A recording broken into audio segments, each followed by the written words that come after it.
I just want to thank you all for being here to this session on the Central Grasslands Social Science Integration Plan.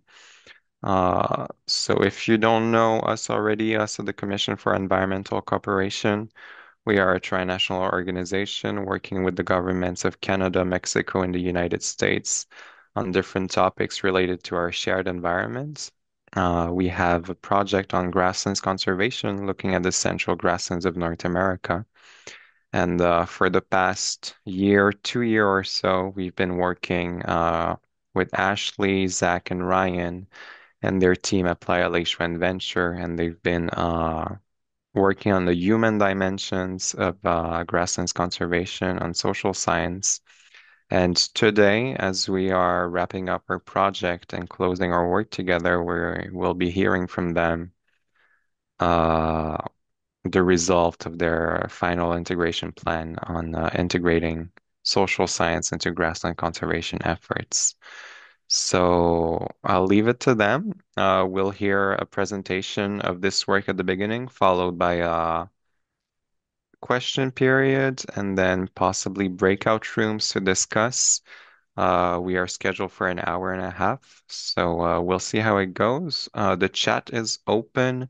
If you have any questions, we'll make sure to monitor the chat. Actually, if you can send a quick chat to make sure that it works for everyone, that'd be great. Just so I can see that the chat works. Perfect. So if you have any questions, feel free to write in the chat and we'll make sure to monitor this. And I'll leave it to you, Ashley. Thank you. All right. And I'm actually going to kick us off here. So thank you, Antoine, and thank you all for joining today. I'm just going to get started. Like Antoine mentioned, this effort is focused on the social science of grassland conservation. And what we did was essentially develop an integration plan for future work. But first, I would like to just give a little bit of background context here. So, as we all know, people rely heavily on grasslands for their livelihoods, and in reverse, grasslands are both managed and shaped by people. And so, both these ecosystems as well as human livelihoods must be healthy in order for this to be a truly resilient system. Most of the central grasslands are privately owned, especially in the US. And so understanding human behavior is essential for long-lasting conservation that results in a healthy grassland ecosystem. And so, despite a lot of current conservation efforts for the central grasslands region, um, grasslands are in decline on a large scale. And so, there has been an uptick in recent social science work to understand the human element of it, which is great. But a lot of that work is not making it into the hands of those working on the ground directly. And additionally, they are often limited in scope, research design, or inference. As well as a lot of these efforts are duplicates, and a lot of the times there's sampling of the same populations, so they tend to not be as coordinated as they could be. And so, because a lot of the existing efforts have been uncoordinated and lack real-world application of their results, research implementation gap is often created and pretty obvious. And so, essentially, more coordination and prioritization of social science needs is essential in order to close that research implementation gap. And so that's where this project comes in. Antoine did a great job of covering the Commission for Environmental Cooperation, so I won't repeat a lot of that. But essentially, the CEC had put out this RFP to summarize what is known about the social science of grassland conservation across the Central Grasslands region to help inform a future social science research agenda with plans of integrating that information into the work of various efforts like the Central Grasslands Roadmap, for example, and other groups that are working on grassland conservation efforts. And so, given our role as a joint venture at Playa Lakes Joint Venture in coordinating regional efforts, our social science program in addition to our social science program and connections across the landscape, and the fact that we had planned to do this sort of work essentially within the social science program of understanding grassland conservation, we thought we were in a really great position to undertake this effort. And so, really, the goals of this project are to create a starting point for future social science coordination, as well as long-term collaboration between social scientists and conservation delivery professionals. And again, really aiming to bridge that research implementation gap that is seen a lot of the time.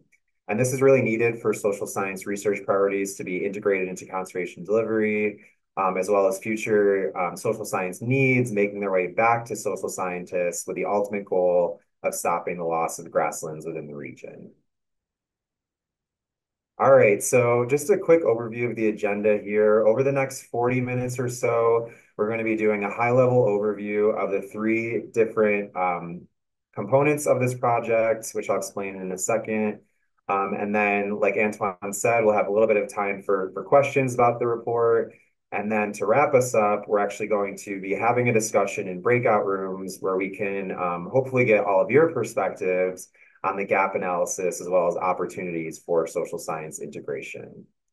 And so the three different project components are the literature review, which I'll be covering momentarily. That was essentially looking at a snapshot of all the gray and peer-reviewed literature we could find related to social science of grassland conservation, as well as interview data we collected from current social science researchers in the field. The second effort was a report that summarized a high-level summary of three country-level producer surveys that were completed by various other entities previously. And so what we did was summarize those findings in a report. And then lastly, the Delphi needs assessment. Essentially, we sought to understand conservation challenges, opportunities, social science information needs, and then prioritize those needs to guide future efforts. And the goal is that current and past work can get into the hands of people who can then apply it, and future projects are usable and useful for those working on the ground. So all three of those different components of this project essentially summed up to create our integration plan. So a final product that combined all that data and then examined the really big key information and knowledge gaps that were uncovered. Okay, so like I said, now I'm going to be covering some highlights of the literature review before turning it over to Zach and Ashley. So, as a first step to bridging that research implementation gap, we had conducted this literature review that's focused on landowner decision making throughout the central grasslands. And the review really aimed to synthesize existing conservation social science work as it pertains to grassland management. Specifically, we synthesized and interpreted social science research related to grassland management decision making. We identified current social science research and future research needs of social scientists who work in this field. We identified areas within grassland management decision making that have been extensively researched while highlighting knowledge gaps. And lastly, we provided recommendations for future investigation application of our findings to grassland conservation delivery and outreach professionals. And so more specifically in our analysis, we primarily focused on identifying the commonly studied grassland management behaviors, understanding the variables that influence grassland conservation behaviors, and recognizing the barriers that hinder grassland conservation efforts, which I'll briefly cover in the following slides. Before we dive into the results, I did just want to share a little bit of information about the methods that we employed. So initially, we used a search string via Google Scholar to find our first batch of papers for analysis using a process that we adopted from the Center of Environmental Evidence.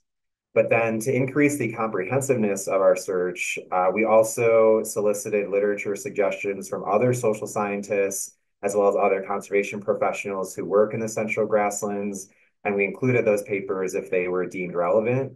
And essentially, the papers were deemed relevant if they included social science data on grassland stewardship or management within the central grasslands region. So if they included that, we added them to our analysis. So given that sort of two-pronged approach, we found 104 papers that we deemed appropriate for inclusion. These papers primarily consisted of peer-reviewed articles, which were 88 out of the 104, along with 8 technical reports and 8 graduate theses. It's important to note the majority of papers did focus exclusively on case studies within the United States, and then that was followed by Canada, then Mexico, and then lastly, some combination of two or more of those countries. Additionally, these studies primarily fell within the realm of social psychology, and mainly focused on the needs and decisions of white male English-speaking cattle producers and ranchers, given our distribution of papers. And that is a bias that we acknowledge. The research team, Ashley, Zach, and I, we conducted this review, and we work for a U.S.-based bird habitat conservation organization. So we did try to find an adequate amount of papers related to indigenous management, Mexican producers, and to a lesser extent, Canadian and non-white producers. We also struggled to find some data on those demographics. And we really, we feel that bias or that limitation was due to a scarcity of research on a lot of those populations, as well as just the availability of that research being in a format that's easily accessible, like online. A lot of the times they're in physical books that were tough for us to get access to. And a lot of indigenous literature is just not in an accessible electronic form either. And so we thought it was important to recognize those limitations. We did try to address them in the future needs section of the report. So really encourage you to check out the report when it's all finalized for more information there. But also to account for this bias, we explored other ways of understanding grassland stewardship through different lenses, such as indigenous ways of knowing, community and participatory approaches, as well as methods from anthropology and sociology that focus on diverse populations. And so that was in addition to the 104 papers we found through the first round. So we had closer to about 150 total for this review. All right, so now getting into the results briefly. Relating to the grassland management actions, we found that prescribed burning was the most studied grassland conservation behavior out of any that we found, and it did seem to be overrepresented in the social science literature. And then papers on burning were followed in frequency by studies that focus on voluntary grassland conservation assistance programs, grazing or haying efforts that support grassland conservation, invasive plant management, and then general rangeland management, such as reducing stocking rates as a conservation practice. It's important to understand these management actions because when we're thinking of promoting different conservation efforts, we need to understand the determinants of those actions and how successful they may be. And so that brings us to some of the common predictors of conservation behavior related to what can drive or predict pro-conservation behaviors. So we found that positive attitudes towards specific grassland management behaviors and a sense of moral responsibility to conserve grasslands were associated with increased willingness to engage in conservation activities. And so, for example, ranchers with positive attitudes about fire tended to have greater intentions to engage in prescribed burning than those that didn't harbor that attitude. Additionally, personal and social norms, along with a positive prior management experience, were found to play a key role in influencing individuals' conservation actions. So, for example, the placement of a conservation easement on one property tended to increase the likelihood of subsequent easements on neighboring lands due to that social norm being created in the community. So those were the most common predictors of pro-conservation. But on the flip side of that, we also wanted to share highlights on the major constraints to grassland conservation. And so the big ones that we found included practical barriers, such as a perceived lack of ability, time, and money to conduct specific conservation behaviors. That was followed pretty closely by concerns related to safety and weather, related to prescribed burning in particular, as well as the complexity, bureaucracy, and perceived program inflexibility in relation to voluntary grassland conservation assistance programs. So just a couple of our big barriers there. Like I said, we also wanted to cover some alternative ways of knowing. And so, we feel that incorporating diverse social science inquiry, such as knowledge gained through participatory or community-based approaches, or disciplines like anthropology and sociology, like I mentioned, can enhance communicate conservation strategies by addressing community dynamics and marginalized voices.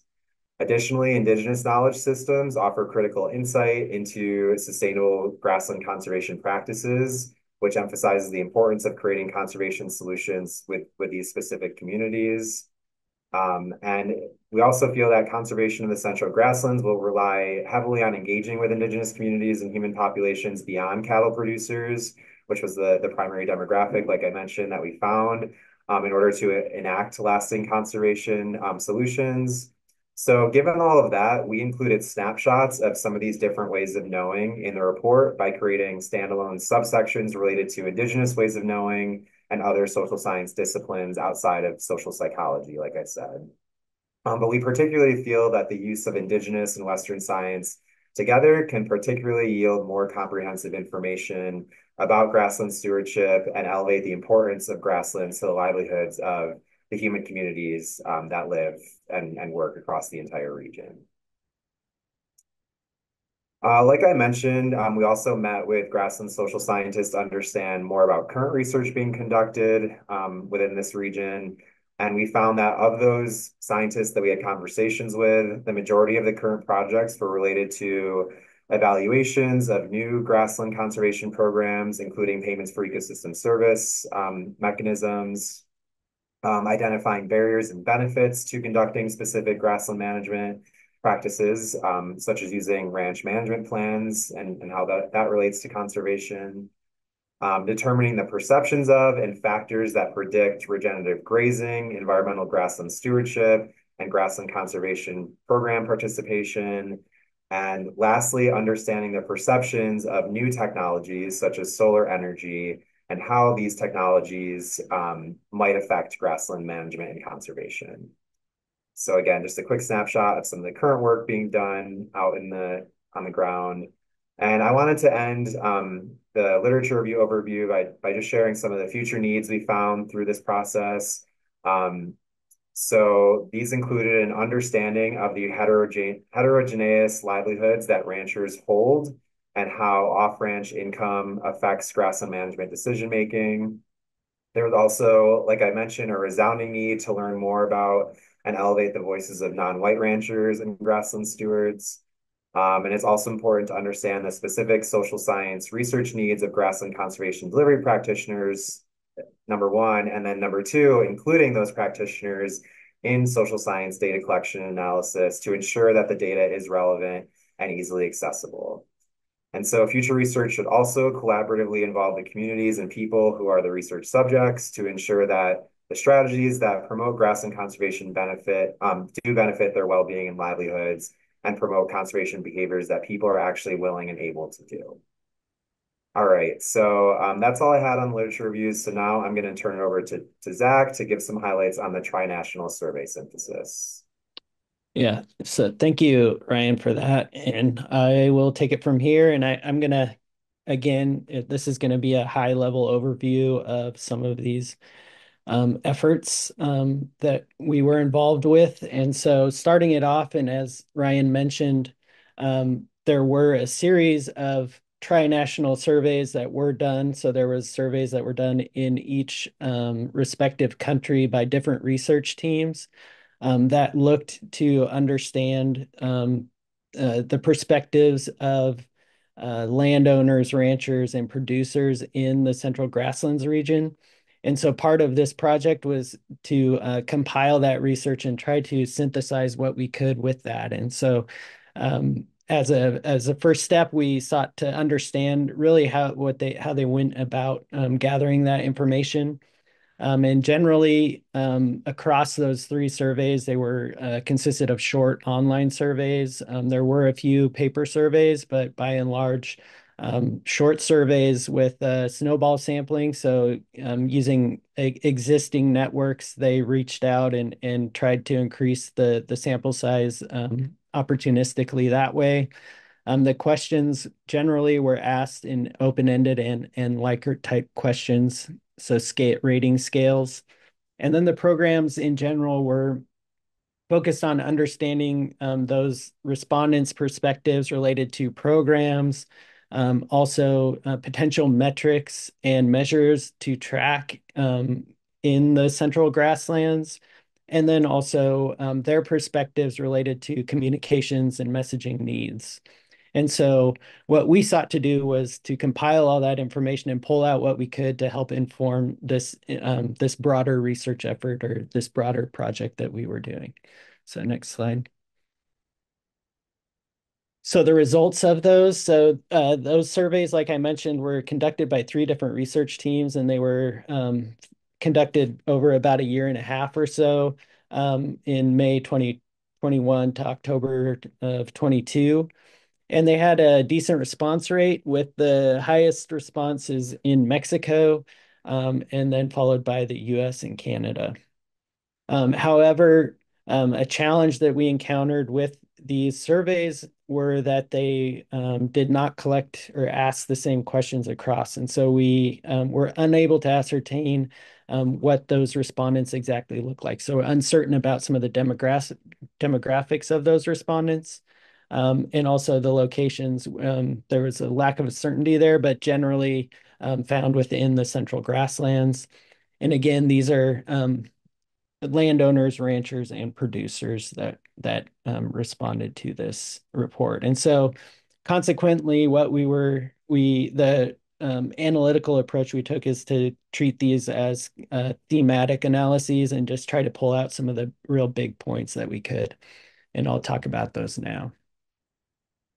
So in relation to programs, we coded those responses based upon different areas. So in relation to communications, what we found across those surveys that there was a really, really high preference for in-person events and workshops. So meeting with folks face to face is important. And then in relation to those characteristics, and again, mirroring what was found in the literature review, there's a desire for flexibility in programs, and then also a need for programs to be reflective of those local conditions. And so that means both that the social and ecological context of that location, but then also thinking about variability across the year and how that may affect what they're able to do. In terms of payments, there was a real strong expression of this reward idea of rewarding the good. And so thinking about payment for ecosystem services and providing payments that reflect positive outcomes, beneficial outcomes that stewardship of grasslands provides for society at large. Some of the barriers that were identified, and again, reflecting what was found in the literature review related to bureaucracy. So just having to deal with programs, and then also on the administration side. So kind of broadly at the programmatic level, but then also how they're administered down on the ground, and how misadministration can cause a barrier for enrolling and then continuing in programs. And then some of the strategies that were suggested by respondents across the three countries related to really wanting education and technical assistance. So that was probably one of the most important or common themes that came out. Also resources. So again, tying back to that payment for ecosystem services. And then also more policy support. So policies that would be more supportive of ranching versus crop production and that kind of thing. So in terms of messaging and some of those desires that the respondents wanted to be expressed on their behalf, they really wanted to convey that they were experts attached to place. And so they really have this ingrained knowledge found within where their lands are, and they're attached to that. So they have a real important role within those communities. They're also business people, so they're operating a business, and how they're approaching what they're doing is from that perspective. But also on that other side, they're those stewards of the land, and so they really have see themselves as playing that important role for maintaining grasslands. And then finally, related to some of those other patterns that we saw with the responses, is that desire for self-determination. So they really would like to have autonomy and flexibility in relation to their decision making and what they pursue on their lands. Next slide. So broadly, what some of the takeaways that we identified from these three surveys was a need for coordinated and face-to-face communication. So as programs and projects are looking to expand their impact, there's a need for that coordination, but that has to be integrated with work on the ground to have face-to-face communications with producers. Also, and I didn't talk about this earlier, but in relation to some of the suggested metrics, um, some of those that were suggested related to some broad scale social outcomes. So things like ranch viability, also community impacts and family impacts related to ranching. And so there's a need for additional social science-based information and metrics that can help inform both the ranchers, but then also the public at large. And then probably the largest theme to pull out is that real desire for rewarding and acknowledging the good that is being done by ranchers as stewards in the Central Grasslands. So that relates to both on the program and project side and payment for ecosystem services, but then also in the messaging and identifying that and showing that positive role that they're having. So with that, I'll switch to the last part of our effort or data collection in this project, and that is our conservation delivery needs assessment. And so this project, next slide, was done to really understand um, where some of those information gaps and knowledge gaps are and relating those to the perspectives of those conservation professionals that are working on the ground. And so in order to do that, we used a modified Delphi methodology, um, which seeks to identify consensus among experts about a given topic. And in this case, it was trying to understand a little bit more about some of the challenges that are facing the grasslands, also social science research topics that would help their work, and then engagement strategies that are most effective for their work. And so we did this using an online survey that was done over using 3 rounds of input. And so we iteratively worked through a process where at first we solicited information and open-ended questions. And then subsequent to that, we refined that. So in our round 2 surveys, we sought to start to identify agreement and consensus around the importance and effectiveness of a given topic. And then in the third round, we refined that further, asking for either priorities, prioritization, but then also gathering some additional feedback and comments about what our findings were found. And so as a part of this process, we used a consensus criteria of 70% or above of folks indicating very or extremely on a 5-point Likert scale. Next slide. And so the results of this study are actually really exciting, I think, in that we had a lot of really interesting insights that came from this, and we had a lot of interest in this effort in general, which Ashley will talk about more later. So in the first round, we were able to get 78 responses, and we some of it fell out through the subsequent rounds, but we still maintained a high response rate. So, and at the end of the third round, we had 34 responses, but again, that was pretty good. And importantly, we were able to receive responses from every state, province, and country across the Central Grasslands. And so, again, as with the literature review, we found that the majority of those responses were in the US. And then in descending order, we had responses from Mexico, Canada, and then indigenous nations were last with 6 responses.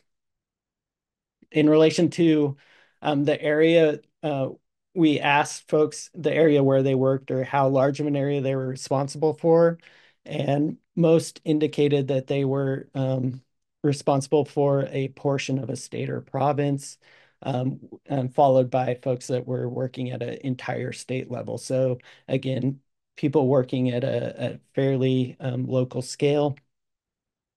In terms of the organizations that were represented, by and large, most were in that, or the vast majority, I would say, were either in an NGO or a state or provincial agency. And so if you look at that, we're almost to 3/4 of respondents were in those two groups.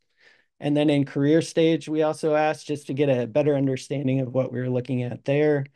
And most were either early to mid-career. And again, that would be expected as we were focusing on those conservation professionals. Next slide. So for our, so what I, so we broke this out into those different areas that we will then talk about separately. And I'll just talk about the first one, which is the research topics. And then Ashley will talk about some of the land or the engagement strategies and other insights from the Delphi. And so for the research topics, what we decided to do as we were receiving such a large response is to use a conservation decision-making framework from the literature to help organize some of our coding. And so we used this framework to break out the different categories that then we would ask subsequent questions about. And so each one of those colored blocks represents one of the main categories for coding of those research topics. And we felt like this was a way to tie in with existing literature, but also allowed for a better understanding of some of the disciplinary social science disciplines that would be represented in subsequent research topics. Next slide. So the first box there that we covered was the social ecological context. And this was by and large the where most of the responses were, the items that we identified were. So after that consensus process, after the 2 rounds, we had a total of 26 items that were maintained in our research topics. And looking at those in subcategories of that broader social ecological context box, we had macro and microstructures. And so these were topics that were identified with really trying to understand that difference between or the impact of different incentives, subsidies, and insurance on the potential for grassland conservation. So as it related to impacts on how the economics of production would vary and impact conservation. And then also related to this was at that more micro scale, there were questions that related to ways in which conservation practitioners or professionals could relate to landowners. So how best to develop those relationships with landowners, and what form of communication do landowners want? Next slide. So continuing on with that, there were 2 other subcategories in this broader category. and those related to characteristics of the individuals in practice. And so in this category, we saw that there were a lot of research topics related to getting a better understanding of landowners' values and motivations and how those related to how they valued grasslands and their goals related to those grasslands.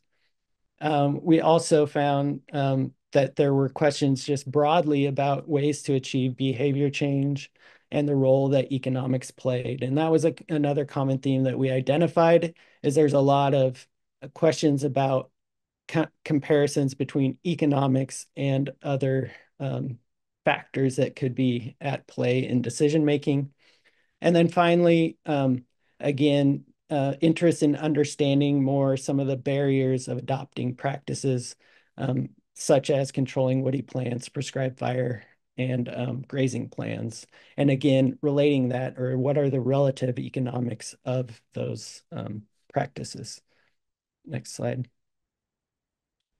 So that next category was related to consequences and outcomes. And so here we had a total of 9 research topics that were agreed upon by our panel of experts.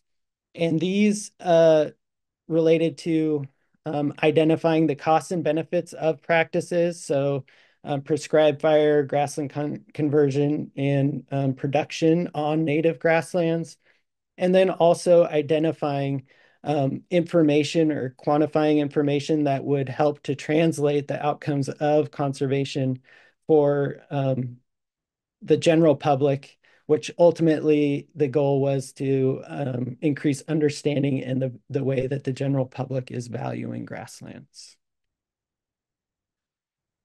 And then the final category for which we had topics selected was in relation to belief formation and the decision-making process. And this was a total of 8 topics.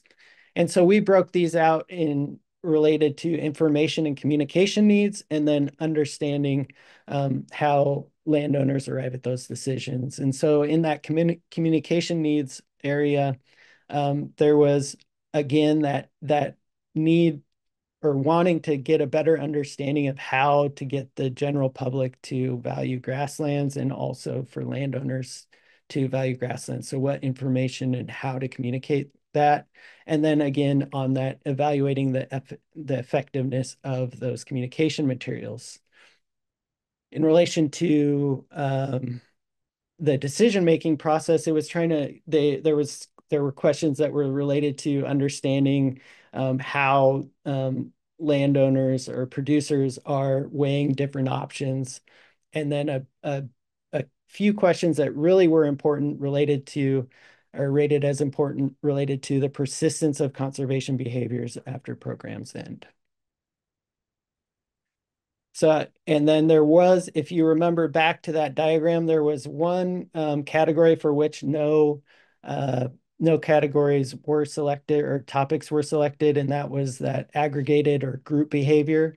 And so through the process, none of those were rated as being important for informing work. So those were pulled out. And so with that, I'll hand it off to Ashley so she can talk a little bit more about the effective landowner engagement strategies. Yeah, thanks, Zach. So yeah, we asked in the first round for respondents to list effective strategies for landowner and community engagement separately that would encourage grassland conservation stewardship where you work in the central grasslands regions. And so, of all of the strategies that were listed, we thematically analyzed them and categorize into categories similar to how Zach did with the research questions. And we received consensus, and again, that's 70% of respondents that rated different categories as very or extremely effective. So we had consensus on 3 categories of landowner engagement strategies. And so these categories were targeted conservation delivery professional strategies. So these were strategies that related to various aspects of conservation delivery professionals and the work that they do. The second consensus category was landowner-led or peer-to-peer strategies of grassland stewards or landowners, basically talking to other landowners about and leading different efforts. And then the third category of consensus was using financial incentives to incentivize these grassland conservation behaviors.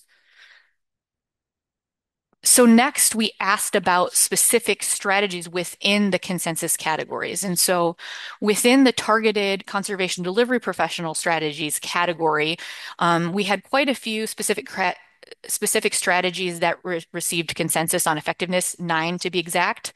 However, instead of telling you all 9, I just picked the top 3%, and these top three on the left-hand side all received 97% of people saying that they were very or extremely effective. And that's listening to producers' needs and understanding how to make connections between conservation practices and landowner management objectives. The second one was forming strong and long-term relationships with landowners or land stewards. And the third was one-on-one in-person communication between practitioners and landowners. And this one should be a repeat for you because it was also important on the flip side in those three country surveys. So we also asked our respondents to tell us some things about the barriers to actually enacting some of these effective strategies. And so for these specific strategies, respondents mentioned a lack of staff time and capacity to get these to enact these strategies, lack of proper staff training and support to actually get these things on the ground, and having difficulty finding the right people to fill these roles and to retain those conservation delivery staff. Again, that was a resounding issue that was faced. Also, another thing that was brought up is that a lot of times conservation delivery staff evaluation is focused a lot on an annual basis on acres on the ground and not trust building that might take years. So again, a lot of these strategies have to do with trust, but the evaluation for these conservation delivery folks is more focused on acres in the short term rather than acres in the long term through trust building. Next slide. So next on the landowner-led and peer-to-peer strategy category, we had two specific strategies that received consensus, and that was peer-to-peer groups where producers can actually see the benefits of grassland management behaviors from other producers, and then encouraging landowners to tell other landowners about the benefits they've experienced by doing these conservation behaviors from word of mouth. And so the barriers that were brought up to enacting some of these strategies includes that the landowners and managers that might be able to do this are too busy often to lead these groups, or they're not able to attend. Also, they mentioned it was difficult to find the right people within the community to be champions. Again, these conservation delivery professionals are worried about acres on the ground, and sometimes it's hard for them to kind of take a step back and figure out who might be the right people to lead these groups. And also, it was mentioned that it's difficult to reach a large number of people at said events. Oftentimes, a lot of the people that are in the room or at the events are actually conservation staff rather than land stewards.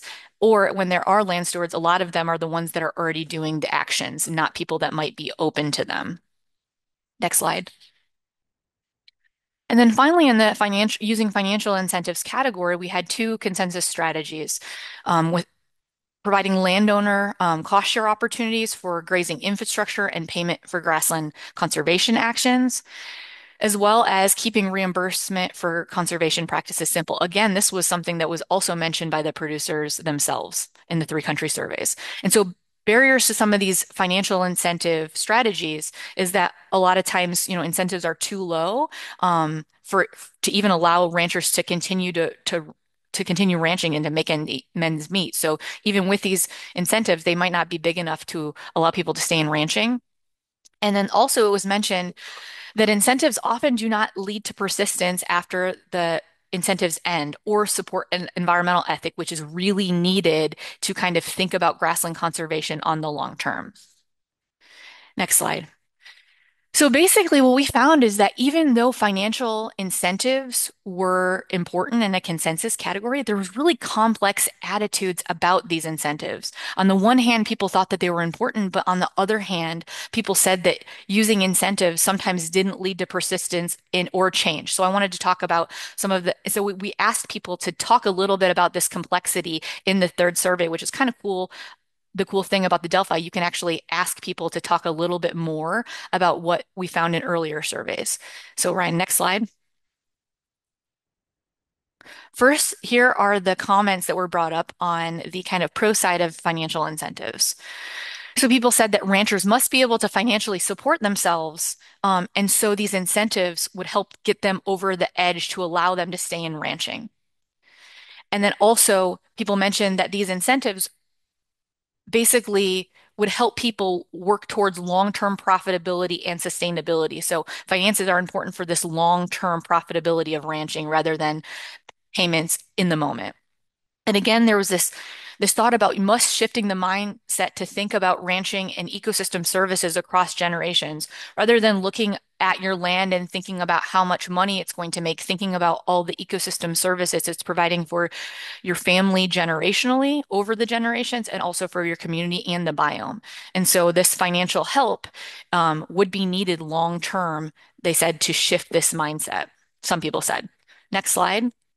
So kind of on the flip side, some people said that, these financial incentives are unfeasible long term, but they help to start this conversation in the conservation conversation.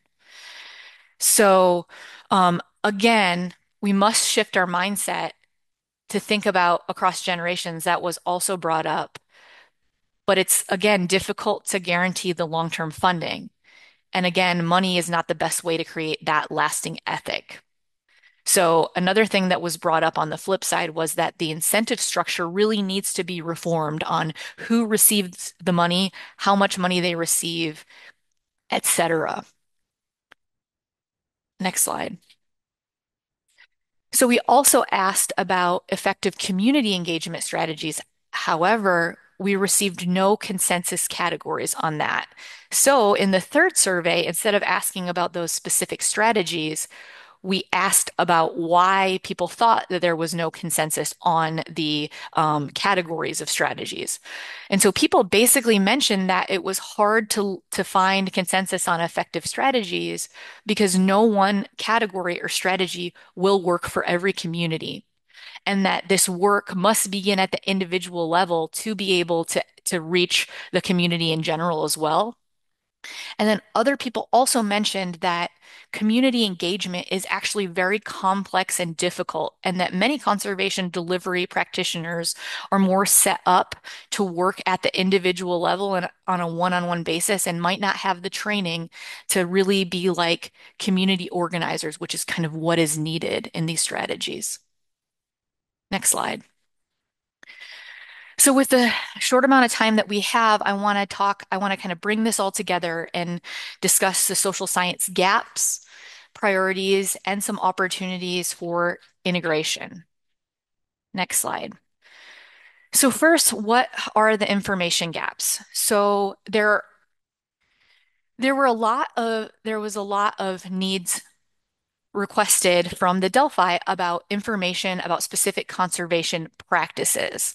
However, in the literature review, we found quite a lot of information about practices such as prescribed burning and enrolling in conservation programs. Those had a plethora of social science information available.